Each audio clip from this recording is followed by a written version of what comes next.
Insular de Galápagos. Saludamos cordialmente a Fernando Benalcázar. Él es ingeniero con 2 maestrías, la última en gestión de proyectos mineros, analista de temas mineros y energéticos, ex viceministro de Minas por 2 ocasiones. Está con nosotros aquí para hablar de un tema fundamental que ya lo adelantamos, el catastro minero. ¿Qué es este punto? Es el registro de todas las áreas concesionadas para minería, una herramienta o plataforma tecnológica que le sirve al Estado para otorgar nuevas concesiones. Este registro, penosamente, se encuentra cerrado desde el 2018. Fernando nos va a contar en primera instancia por qué este catastro minero se mantiene en aquel estatus. Bienvenido, Fernando, buenos días. Muy buenos días, Wilman, un gusto estar aquí en la radio de la Asamblea Nacional. Vuelvo a los 3-4 años y definitivamente el impacto que esta tiene en hacer opinión es muy fuerte. Y después de las comparecencias, ¿no? También. Así que más relajado está aquí. Gracias por ese comentario. Es un reto. Bueno, vamos ahí. El catastro minero se cierra en enero del 2018 por una disposición del ministro de Minería de su momento, disposición que la acata de forma inmediata la directora. En su momento se llamaba, como ya se llama ahora, la Agencia de Regulación y Control Minero, ARCOM. Gobierno de Lenín Moreno. No, eso es en enero de 2000, claro, gobierno de Lenín Moreno. ¿Y cuál fue el argumento técnico que precisamente se evidenció para tal decisión? Fue una respuesta del presidente de manera verbal, recibió el pedido de que se cierre el catastro porque había visos, había preocupaciones de corrupción en el manejo de las concesiones. Y usando unas palabras un poco comunes, se había hecho una feria de las concesiones. Creo que en su momento fue oportuno el cierre. Lo que no fue oportuno es esperar tanto tiempo para una reapertura. Ok, pero entonces hay una parada, mi querido Fernando.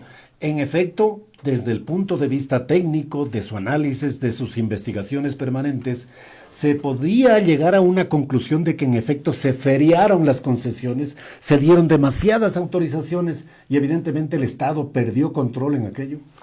Hay evidencias de que sí, y no nos olvidemos que muchas de estas personas que estuvieron al frente del Ministerio de Minería inclusive están enfrentando casos en la justicia.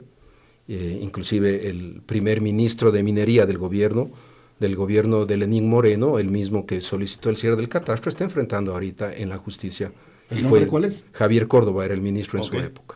Entonces, creo que es relativamente, la audiencia debe entender que relativamente el Estado se reserva el derecho de cerrar un catastro como una estrategia misma de depuración, de mejoras, una estrategia de poner en subasta ciertas áreas importantes que podrían significarle réditos e ingresos muy buenos para el Estado. O para auditar lo ya concedido. Exacto, y eso pasa. Países como Chile, países como Perú, eventualmente cierran su catastro por un periodo, un año y medio, y después depurado, revisado, porque no se olviden que hay entidades como el Instituto de Investigación Geológico Minero, el IGE, que permanentemente, esa es su razón de existir día a día, investigan, verifican, ven qué áreas tienen mayor potencial petrolero, minero, energético. Es decir, entonces es importante de tiempo en tiempo hacer una evaluación del catastro.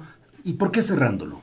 Porque ese rato, cuando usted tenía en su momento áreas definidas o tenía áreas que han sido peticionadas por terceros, por empresas independientes, puede evaluar comparativamente con la información y con todo lo que el IGE ha levantado.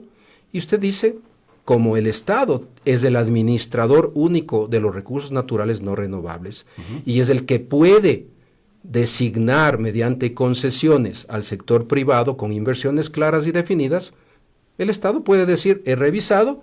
Y en este punto creo que la empresa nacional minera, por ejemplo, que tiene una prioridad sobre cualquier otro peticionario, podría desarrollar mediante contratos de exploración que demandan inversiones, o simple y llanamente dice, estas áreas de aquí son de mucho interés, preguntémosle a la empresa nacional minera si le interesa sobre otras posibilidades.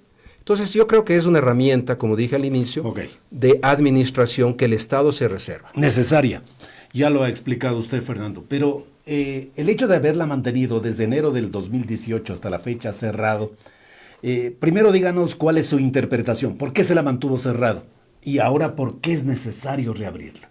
Ok, no es interpretación, son hechos reales y verdaderos. En el año 2019 nosotros trabajamos intensamente para la reapertura del catastro. Inclusive si revisamos históricamente veremos que yo di varias declaraciones en las cuales anunciaba que eventualmente hacia el 2021 íbamos a reabrir el catastro. En su calidad de viceministro. Correcto. Y nunca pudimos hacerlo porque nunca tuvimos el dinero. Así de sencillo. ¿Se necesita dinero para reabrirla o es un acto administrativo? No, se necesita y le voy a explicar por qué. Uno de los problemas identificados en esta revisión y depuración del catastro en el 2018 era la herramienta tecnológica que se utilizaba. Se utilizaba un simple programa de Excel que fue hackeado, que fue violentado, que inclusive hubieron problemas entre el programador, empleador y la empresa y la ARCOM, que es la que se encarga de administrar el catastro minero, y se identificó que la plataforma no cumplía con los requisitos más básicos de seguridad cibernética. Inclusive se fugó información.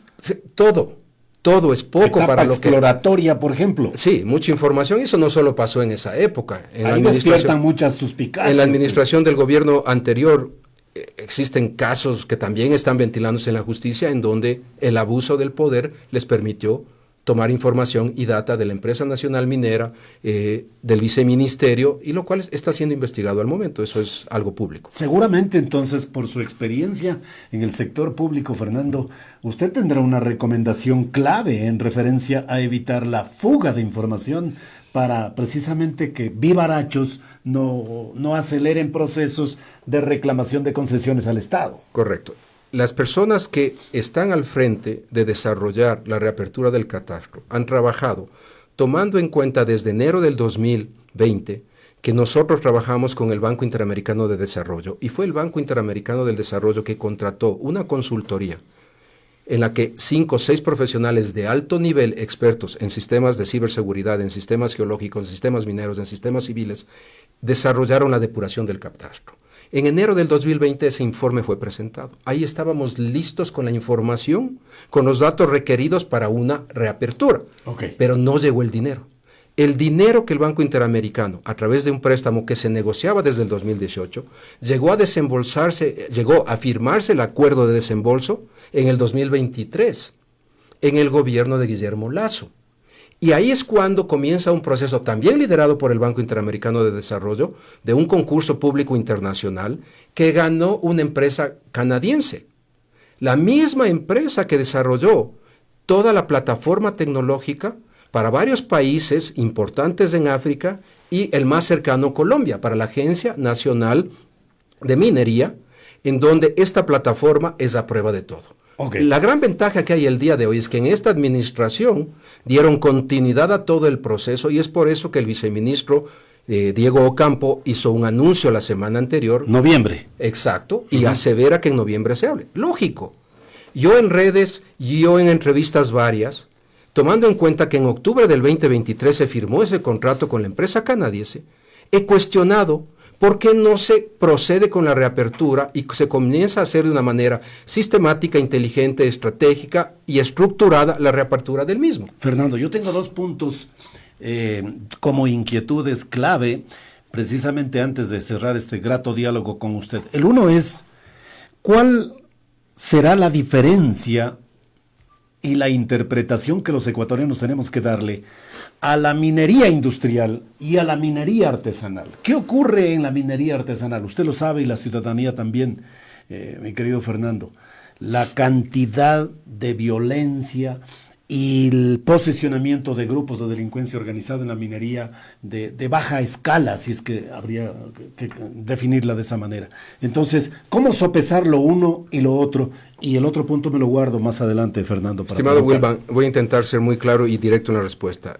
Hay 4 regímenes de minería en el Ecuador por ley. El más básico es el régimen artesanal. Ese se basa en el volumen y en la forma como se opera, digamos que es el de subsistencia, el que vemos en las comunidades de las personas que con una batea lavan y buscan cómo sacar el polvito. Primario. Ya, ese es el artesanal. Después viene pequeña minería, mediana minería y gran minería o industrial, como usted le llama. Todo está diferenciado en los volúmenes o en la cantidad de toneladas métricas de material rico en minerales que se procesan. De acuerdo. puede variar de algo tan pequeño a algo gigantesco como más de 2.000 toneladas por día como es la industrial. Y rangos que no vale la pena discutir este rato. ¿En dónde viene la confusión? Que la minería de mediana y gran escala es absolutamente regulada y controlada por la envergadura de las empresas que están involucradas en esas actividades, generalmente multinacionales que en lo ambiental, en lo social y en lo económico no pueden cometer errores por el valor de sus acciones. Okay. En donde se ve la susceptibilidad a la injerencia de grupos externos, como lo que estamos viviendo y viendo en el Ecuador, es en la artesanal y en la pequeña minería. Porque son en estos dos regímenes que son muy abiertos y susceptibles porque falta un permiso ambiental, porque falta un registro, porque el Ministerio del Ambiente se ha demorado 3 años en darme y yo tengo que generar ingresos para mi familia y todos mis trabajadores que comienzan a hacer cortes a los procesos, y ahí viene la exposición en donde ilegalmente no se respeta el entorno, no se respeta el ambiente, se afecta a las personas, se afecta al trabajador y la injerencia de grupos fuera de la ley como estamos viviéndolo ahora. Fernando, consulta previa, trascendental Vital. Para respetar derechos colectivos. Vital.